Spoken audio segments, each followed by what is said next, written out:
नमस्कार। समसामयिक विषयों पर चर्चा से जुड़े हुए हमारे कार्यक्रम बीच बहस में आपका स्वागत है। मैं हूं आपके साथ राकेश वशिष्ठ और आज की चर्चा का विषय आज के दिन को लेकर ही है। हम जानते हैं कि आज से भारतीय नववर्ष शुरू हो रहा है, जो कि चैत्र मास की शुक्ल पक्ष की प्रतिपदा से शुरुआत जिसकी मानी जाती है। आज का दिन हम सब के लिए सांस्कृतिक तौर पर और आध्यात्मिक तौर पर बेहद महत्वपूर्ण है। आज ही के दिन से नववर्ष की शुरुआत के साथ ही नवरात्रा की भी शुरुआत हो रही है। साथ ही आज पूरे देश भर में चेटी चंड का पर्व मनाया जा रहा है, साथ ही बैसाखी मनाई जा रही है, साथ ही महाराष्ट्र जैसे प्रांत में गुड़ी पड़वा का पर्व मनाया जा रहा है। इन्हीं सब पर्वों को लेकर और नववर्ष की शुरुआत को लेकर के भारतीय नववर्ष की शुरुआत का वैज्ञानिक महत्व क्या है, इन सब बातों को लेकर आज के कार्यक्रम में हम चर्चा करने जा रहे हैं। और आज के कार्यक्रम में चर्चा के लिए हमारे साथ स्टूडियो में मौजूद हैं संस्कृत के विद्वान और कई राजकीय और राष्ट्रीय पुरस्कारों से सम्मानित और जगत गुरु रामानंदाचार्य संस्कृत विश्वविद्यालय के retired professor Rajendra Prasad Mishra ji. Sir, कार्यक्रम में आपका बहुत बहुत स्वागत है। हमारे हम इनसे चर्चा करेंगे इसके नववर्ष के वैज्ञानिक महत्व को लेकर, लेकिन उससे पहले मैं आप सभी को नववर्ष की शुभकामनाएं देता हूं। पंडित जी, आपको भी बहुत बहुत शुभकामनाएं। आपको भी जी धन्यवाद। चर्चा को आगे बढ़ाते हैं और पंडित जी से शुरुआत करते हैं हम। सर, आप बताइए, वैज्ञानिक महत्व पे तो हम इसकी बात करेंगे, लेकिन आप हमें बताइए आज के दिन का सांस्कृतिक महत्व कैसा है। मूलतः आज नए वर्ष का प्रथम दिन है जी, और ये क्यों होता है इस पर दृष्टि लगानी चाहिए। जी, भारत में जो वर्ष का विभाजन है जी, वो ऋतुओं के आधार पर है। जी, वसंत, ग्रीष्म, वर्षा, शरद, हेमंत, शिशिर और वसंत। जी, तो वसंत एक प्रकार से ऋतु में प्रथम ऋतु मानी जाती है, जी, जिसकी शुरुआत हमारे नव वर्ष से होती है। जी, ये माना जाता है कि चैत्र और वैशाख वसंत ऋतु के रूप में जाने जाते हैं। इसी प्रकार से ज्येष्ठ आषाढ़ ग्रीष्म के रूप में, और श्रावण भाद्रपद वर्षा, उसके आगे आश्विन कार्तिक ये हैं शरद, मार्गशीर्ष और पौष ये हेमंत, तथा माघ और फाल्गुन शिशिर ऋतु के रूप में इन मासों की गणना है। जी। नहीं, मैंने आपसे सवाल पूछा था कि इस आज के दिन का सांस्कृतिक महत्व हमारे लिए कितना बड़ा है। आज का दिन नव वर्ष का है और जी। चूंकि इसकी शुरुआत वसंत से होती है, जी, वसंत ऋतु में होती है, जी, तो पुरुष सूक्त में एक मंत्र आया है, उसमें लिखा है वसंतो स्यासी राज्यम। सृष्टि प्रक्रिया में जो वसंत ऋतु है वो घी का काम करती है। तो जिस प्रकार से घी हमारे आहार में ओज को, तेज को बढ़ाता है, जी, उसी प्रकार से वसंत भी हमारे जीवन में उल्लास लाता है। जी, उसी उल्लास को देखते हुए वह चाहे धार्मिक आचार हो या अन्य व्यवहार हो, इसमें शुभ माने जाते हैं। जी, इसीलिए हम वसंत के आरंभ में जी, नवरात्रि के रूप में भगवती दुर्गा का आराधन करते हैं, जी, और यह अपेक्षा करते हैं कि वो हमारे राष्ट्र को, हमारे देश को, हमारे क्षेत्र और हमारे परिवार को अनामय जीवन देगी जी, और चारों ओर से कल्याण होगा। जी, एक चीज़ और है कि हम हमारे राष्ट्र में जो मासों की गणना है, जी, वह अंग्रेजी मासों से सर्वथा भिन्न है। जी, और आपको तो मालूम होगा कि हमारे जो 12 महीने हैं, जी, वो चैत्र, वैशाख, ज्येष्ठ, आषाढ़, श्रावण, भाद्रपद, आश्विन, कार्तिक, मार्गशीर्ष, पौष, माघ और फाल्गुन ये जाने जाते हैं। लेकिन यहाँ पर यदि ये प्रश्न उपस्थित किया जाए कि जनवरी, फरवरी, मार्च, अप्रैल का क्या मतलब होता है, तो शायद कोई वैज्ञानिक स्वरूप उसका हमें प्राप्त नहीं होगा। जी। लेकिन हमारे ऋषियों ने ऐसी व्यवस्था की है कि हमारे महीनों के नामों में भी वैज्ञानिकता है। अच्छा। आप ये प्रश्न कर सकते हैं कि ये विज्ञान क्या है? बिल्कुल, हम जानना चाहेंगे क्या आधार है भारतीय महीनों के वैज्ञानिक नाम का जो आप बता रहे हैं, उसका क्या आधार मेरा यही कहना है कि देखिए, जो चैत्र का जो चैत्र नाम है जी, वैशाख का जो वैशाख नाम है जी, उसका कारण है चैत्र की जो पूर्णिमा होती है जी, उस दिन चित्रा नक्षत्र होता है जी, इसलिए इस मास का नाम चैत्र पड़ा। जी। इसी प्रकार से वैशाख में विशाखा नक्षत्र होता है, ज्येष्ठ की पूर्णिमा को ज्येष्ठा नक्षत्र होता है, जी। आषाढ़ मास की पूर्णिमा को उत्तराषाढ़ा नक्षत्र होता है, जी, श्रावण की पूर्णिमा को श्रवण नक्षत्र होता है। जी।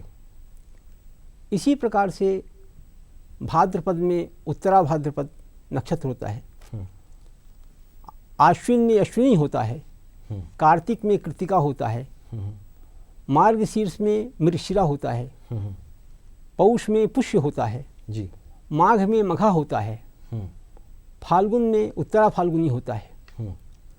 12 महीने इस प्रकार से हमारे जो आकाश खगोलीय विभाजन है नक्षत्रों के, उनके आधार पर है, किसी व्यक्ति के नाम से नहीं है। जी। मुझे याद आता है कि मैं जब छोटा था जी, तो एक गुरुजी से पूछा जी, कि गुरुजी ये जून और जुलाई कैसे क्यों बोलते हैं?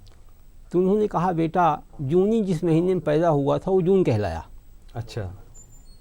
और ऐसे ही जुलाई नाम का कोई व्यक्ति था तो जुलाई हो गया, जी। अगस्त पैदा हुआ तो अगस्त हो गया।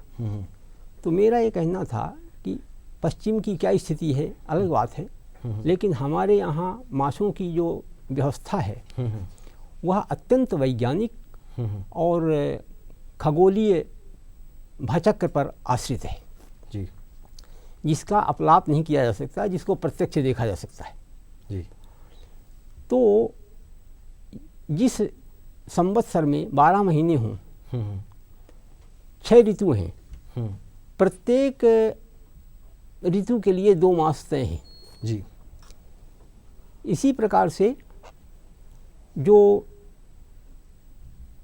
मास का हिसाब किताब है वो देखिए कि सूर्य 12 राशियों में एक एक राशि में 30-30 दिन रहता है। जी। उसी के आधार पर हमारा जो मेष, वृष, मिथुन, कर्क, सिंह, कन्या, तुला, वृश्चिक, धनु, मकर, कुंभ, मीन, ये 12 राशियां बनती हैं और ये ज्योतिष का बहुत बड़ा आधार है। बिल्कुल। ऐसा सकारात्मक आधार आपको अंग्रेजी महीने में देखने को नहीं मिलेगा। अंग्रेजी महीनों में तो पहले 10 ही महीने हुआ करते थे, बाद में उन्होंने जब ग्रेगोरियन कैलेंडर को डेवलप किया तो उन्होंने 12 महीने जोड़े। 2 महीने उन्होंने, ऐसा कहा जाता है कि भारतीय संस्कृति से ही जो हमारा आधार रहा है संवत्सर का, उन्होंने वहीं से उन्होंने 2 महीने उठाए और उनको 10+2 करके 12 किया, जबकि हमारे यहाँ पे 12 महीने शुरू से होते थे। हाँ, ये तो पक्का है कि 12 महीने शुरू से होते थे और थोड़े जो अंतर आता था गणना में जी, तो लगभग हमारे यहाँ तीसरे वर्ष अधिक मास की व्यवस्था है। हर तीसरे वर्ष? हाँ, ठीक है। तो अधिक मास होने से वो फरवरी में भी हर तीसरे वर्ष एक दिन लीप ईयर वो मानते हैं कि 29 दिन का हो जाता है। हाँ हाँ, तो उन्होंने यहाँ से लिया, लेकिन हमारे यहाँ तो पूरा एक मास ही बढ़ाया जाता है उसे अधिक मास के नाम से, और भी कई नाम उसके मलमास भी बोलते हैं। तो उस गणना को व्यवस्थित रखने के लिए जी, ये ज्योतिष की ओर से व्यवस्था है। तो जो महीनों के नाम हैं वो राशियों पर, वो सूर्य की गति पर और नक्षत्रों की गति पर आश्रित है, किसी व्यक्ति के नाम पर नहीं है।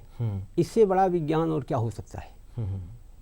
मुझे ऐसा लगता है जी, कि भारत को छोड़ करके अन्य पूरे विश्व में कोई भी ऐसा राष्ट्र नहीं है जिस राष्ट्र में इस प्रकार का वैज्ञानिक गणना का आधार हो। ये भारत ही हो सकता है। और इसी के आधार पर हमारे पर्व, हमारे अन्य कार्यक्रम आते हैं और उसमें किया जाता है।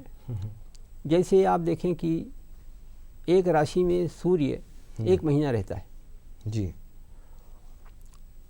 तो 12 राशियां हो गई,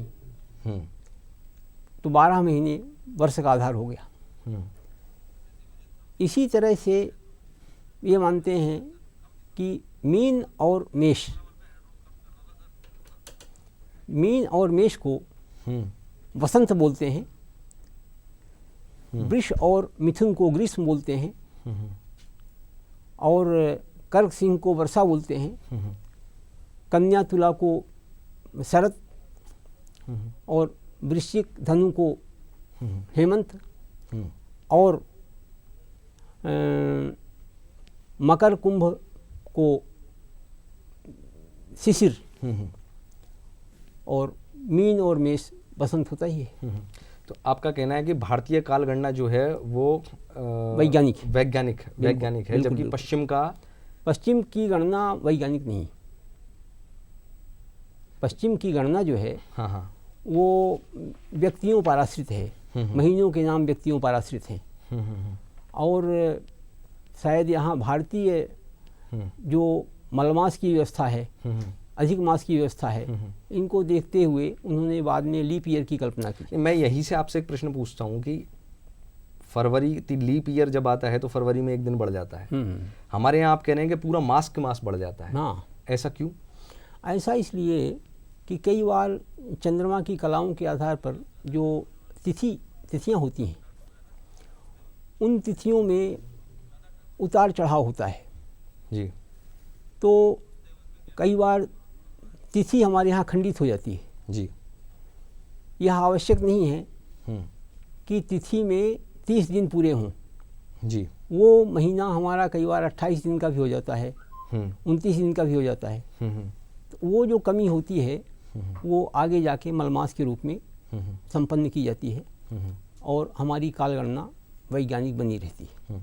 तो हमारी जो कालगणना है वो कहीं ना कहीं खगोलीय गणनाओं पर आधारित है। बिल्कुल बिल्कुल। नेपाल, इंडोनेशिया, कंबोडिया, बाली जैसे देशों में भी आज से नया वर्ष शुरू हुआ है। तो भारतीय नववर्ष के वैश्विक प्रभाव को आप किस तरीके से देखते हैं? जिस प्रकार से भोजन में घी का बड़ा महत्व है जी, उसी प्रकार से जो सृष्टि प्रक्रिया है, तो वसंत ऋतु सृष्टि के संवर्धन में घी का काम करता है जी। वसंत ऋतु जैसे घी खाने से व्यक्ति बलवान और तेजोमय होता है जी, उसी प्रकार से वसंत के आते ही आप देखेंगे कि ऐसे वृक्ष में भी कोपलें आ जाती हैं जिसमें कभी पत्ते नहीं आते जी। वसंत के आने का ये प्रभाव होता है। तो इसलिए हमारे यहाँ शुरुआत बसंत से होती है। वसंत ऋतु का यह बड़ा वैज्ञानिक महत्व है। इसीलिए वसंत के आने के पश्चात हमारे भारतीय परिवेश में जो मंगल कर्म हैं उनकी भी अधिकता रहती है, और हम उसी के आधार पर आगे कार्यक्रम करते हैं। नहीं, आपने इतनी वैज्ञानिक चीज़ों का जिक्र किया, लेकिन उन वैज्ञानिक चीज़ों को तो नई पीढ़ी में खुद भी नहीं समझता। मैं इस बात को स्वीकार करता हूँ। जितनी चीज़ें आपने डीपली बताई हैं, तो आपको लगता है कि कहीं ना कहीं हमें हमारे एजुकेशन सिस्टम में इन सारी चीज़ों को बताने में कोई कमी रह गई? हमें थोड़ा सा परिवर्तन तो करना चाहिए जी। ऐसा भी ज्ञान किस काम का जी, जो अपने को ही भुला दे। ये अच्छी बात कही आपने। हाँ, इसलिए हमें अपने वजूद को पहचानने के लिए उन पुरातन चीज़ों को भी याद करना चाहिए जिनके आधार पर ये सब है। और यदि हम ऐसा नहीं करेंगे तो फिर अच्छा नहीं होगा। तो हमारे पाठ्यक्रम में भी इन मासों का जो परिचय है, वर्ष का जो परिचय है, तिथियों का जो परिचय है, ये थोड़ा सम्मिलित किया जाना चाहिए। नहीं, तीसरी भाषा के तौर पर संस्कृत को जब हम पढ़ते हैं तो उसमें तो इन बातों का जिक्र आता है, लेकिन समय के साथ जब संस्कृत को छोड़ देते हैं, अंग्रेजी माध्यम में पढ़ाई करने लग जाते हैं और आम जनजीवन में तो ये सब चीज़ें देखने को नहीं मिलती हैं। मान लीजिए कि कोई अंग्रेजी माध्यम से पढ़ता है, उसका विरोध नहीं है जी, लेकिन हम अंग्रेजी माध्यम के उन विद्यालयों में इनको अनुदित करके, इस ज्ञान को अनुदित करके बच्चों को अंग्रेजी में भी तो पढ़ा सकते हैं। ऐसा करके हम अपनी भारतीय परंपरा की रक्षा भी कर सकते हैं और विश्व के साथ कंधे से कंधा मिला के चल भी सकते हैं। नहीं, आपने अच्छी बात कही, जब हिंदी इंग्लिश को ट्रांसलेट किया जा सकता है तो संस्कृत को इंग्लिश में ट्रांसलेट क्यों नहीं किया जा सकता? बिल्कुल बिल्कुल, ये बहुत आवश्यक है। इसी प्रकार से ये जानकारी इसलिए भी रहती है, ज्योतिष में थोड़े खगोलीय वृत्तों की चर्चा होती है। ज्योतिष का आधार तो संपूर्ण रूप से खगोलीय ही है। बिल्कुल बिल्कुल। तो ये जो ग्रह हैं, कौन सा ग्रह की गति क्या है, कितने दिन चलता है, किस राशि में जाता है तो उच्च का होता है, किस राशि में नीच का होता है, वो देखता कहाँ है, इन सब चीज़ों की सामान्य जानकारी यदि हम पाठ्यक्रम में बच्चों को दे देते हैं तो उनके ज्ञान में चार चांद लगेंगे, कोई हानि नहीं होगी। लेकिन पाठ्यक्रम जो निर्धारित करने वाले हैं, ये उनका कर्तव्य है कि भारतीय परंपरा की समृद्धि और उसके संरक्षण के लिए भी हम थोड़ा सा समय निकालें, थोड़ा सा वक्त निकालें, बच्चों को भी सिखाएं जिससे आगे इसको ले जा सकें। आचार्य जी, भारतीय कालगणना जो है वो खगोलीय पिंडों, सूर्य, चंद्रमा, मंगल, इन सब की गति की सटीक गणना करती है। इन सब चीज़ों की गणना करने का क्या आधार है इतनी सटीकता के साथ? ज्योतिष ने अगर ये कह दिया कि आज से 150 वर्ष बाद उस दिन सूर्य ग्रहण होगा तो वो उसी दिन होता है, और उसको अंतर्राष्ट्रीय संस्थाएं, नासा, इसरो, इस तरीके की संस्थाएं भी उसको प्रमाणित करती हैं। इन सारी चीज़ों को, इन कैलकुलेशंस का आधार क्या है? काल गणना के लिए वैदिक साहित्य में जी जो चीज़ें हैं उसमें वेदों की संहिताएं हैं, ब्राह्मण साहित्य है, उनमें भी ग्रहों के गति के बारे में टिप्पणियां हैं। उनके आधार पर ही हम ये जानते हैं कि सूर्य एक अंश की गति से रोज चलता है और एक महीने में 30 अंश होते हैं और 30 दिन का महीना होता है। ये सूर्य की गति पर ही आश्रित है। इसी प्रकार से उसको हम 12 से गुणा कर देंगे तो 360 दिन हो जाएंगे, तो 360 दिन का एक वर्ष हो जाता है। तो ये खगोल पर ही आश्रित है। इसी प्रकार से अन्य जो नक्षत्र हैं, अन्य जो ग्रह हैं, उनके भी गति का हिसाब किताब है। चंद्रमा की गति सबसे तेज होती है। अच्छा, सभी ग्रहों में सर्वाधिक गति जो होती है तेज चंद्रमा की होती है, क्योंकि चंद्रमा जो है पृथ्वी से अत्यंत निकट है, बाकी ग्रह दूर हैं। तो उसका एक वैज्ञानिक आधार भी उसका माना जाता है, ज्वार भाटा, समुद्र। और तो जो चंद्रमा है, चंद्रमा की गति 12 से माने कई बार तो 14 अंश तक हो जाती है रोज। लेकिन अन्य सूर्य जैसे एक अंश चलता है, ऐसे ऐसे बुध और शुक्र हैं, वो सूर्य के आगे पीछे चलते रहते हैं। तो इनका सब है। और सबसे जो विलंब से चलने वाला ग्रह है वो शनिश्चर है। तो शनिश्चर का तात्पर्य है शनैः चरति शनिश्चरः, शनिश्चरः। अच्छा, जो धीरे धीरे चले वो शनिश्चर है। अच्छा, तो शनि क्या है? शनि एक राशि को 2.5 वर्ष में पार करता है। तो 12 राशियों को पार करने में उसे 30 साल लग जाते हैं। अच्छा। 12 ढम 30। मान लीजिए कि अभी शनि मकर में चल रहा है, अभी करंट में। अच्छा, ठीक। तो आज से 30 साल बाद वो वापस मकर में आएगा। 30 साल बाद। ज्योतिष में ये सिस्टम है कि किसी ने आपको अपना जन्माक्षर बताया, लेकिन तारीख नहीं बताई आपको कि कितने दिन का हो गया ये। हाँ। कोई तिथि वगैरह लिखी नहीं। आप उसको देख करके ये बता सकते हैं कि ये इतने साल का हो गया। नहीं, आपने जिक्र किया कि हमारे ब्राह्मण ग्रंथों में इन सारी बातों का जिक्र है कि काल गणनाएं किस तरीके से की जानी है, लेकिन हमारे प्राचीन मनीषियों ऋषियों ने इन बातों को डिस्कवर किस तरीके से किया, मैं ये जानना चाहता हूँ। क्या है कि वो लोग उसको पढ़ते थे पहले। नहीं, हमारा तो लिखा हुआ कुछ होता ही नहीं था, हमारे यहाँ तो सारी बातें श्रुति के आधार पे होती थी। श्रुति तो उन्होंने उन सारी चीज़ों को किस तरीके से डेवलप किया, उसको डिस्कवर किस तरीके से किया? उनका ये था कि वो श्रुति जो था तो सुन सुन करके कंठस्थ भी रखते थे और अगली पीढ़ी को पढ़ाते भी थे। उसमें जो विज्ञान होता था उसको वो बताते भी थे। नहीं, उन्हें वो ज्ञान और वो विज्ञान प्राप्त कैसे हुआ, वो सोर्स क्या था, मैं ये जानना चाहता हूँ। सोर्स तो अध्ययन ही था, वेद ही था। अब वेद किसके द्वारा बनाए गए ये कोई नहीं जानता है, इसको अपौरुषेय मानते हैं। भारतीय परंपरा में वेदों की रचना ये मानते हैं कि ईश्वर कृति ही है और ये अपौरुषेय है, किसी पुरुष ने इसकी रचना नहीं की है।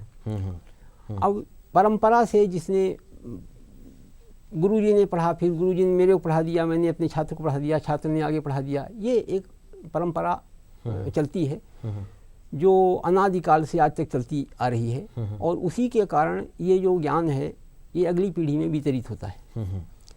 अब सारे छात्र उतना बराबर कर लेंगे जरूरी नहीं है। बिल्कुल ठीक बात। ज्ञान की प्रक्रिया उसके श्रम पर आश्रित है, कोई अधिक प्राप्त कर लेता है, किसी के पास कम रहता है। लेकिन अब साहित्य मुद्रित भी हो गया, इसके पश्चात भी आज जो वेदाध्ययन है वो श्रुति परंपरा ही पर ही आश्रित है जी। वो इसलिए नहीं कि पुस्तक छप गई तो पुस्तक प्रकाशित हो जाने के कारण वेद सुरक्षित हैं। वेद सुरक्षित इसलिए श्रुति के आधार कि लोगों ने उनको आज पूरा कंठस्थ कर रखा है। ये पुस्तकालय नष्ट भी हो जाएगा तो वैदिक साहित्य नष्ट होने वाला नहीं है, ये है।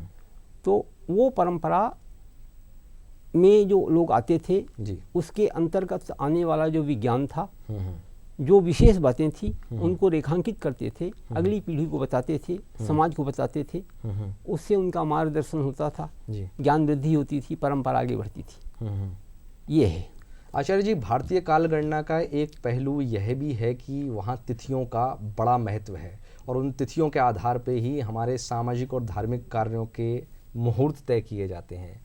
इन तिथियों का हमारे सामाजिक जीवन में कितना बड़ा और किस तरह से महत्व है? तिथियां जैसे आप ये देखें कि मास की या विभाजन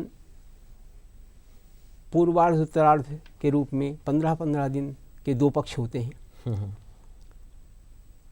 प्रथम पक्ष को कृष्ण पक्ष और उत्तर पक्ष को शुक्ल पक्ष कहते हैं। कई बार ऐसा होता है कि शुक्ल पक्ष से शुरुआत मान लें कि जैसे आज चैत्र शुक्ल प्रतिपद तिथि है तो इसका जो 15वां दिन होगा वो पूर्णिमा माना जाएगा। बिल्कुल।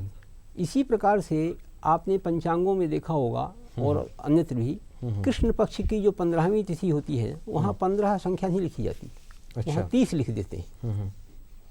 इसका तात्पर्य यह है कि अमांत मास मानने की भी परंपरा थी है?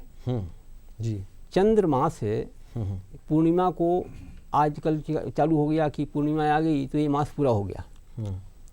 पहले यही था कि जब वो अमावस्या आएगी तो मास पूर्ण होगा, इसलिए वहाँ 30 लिखा जाता है। नहीं, एक मुझे आप ये भी बताइए कि हमेशा शुक्ल पक्ष से शुरुआत क्यों होती है?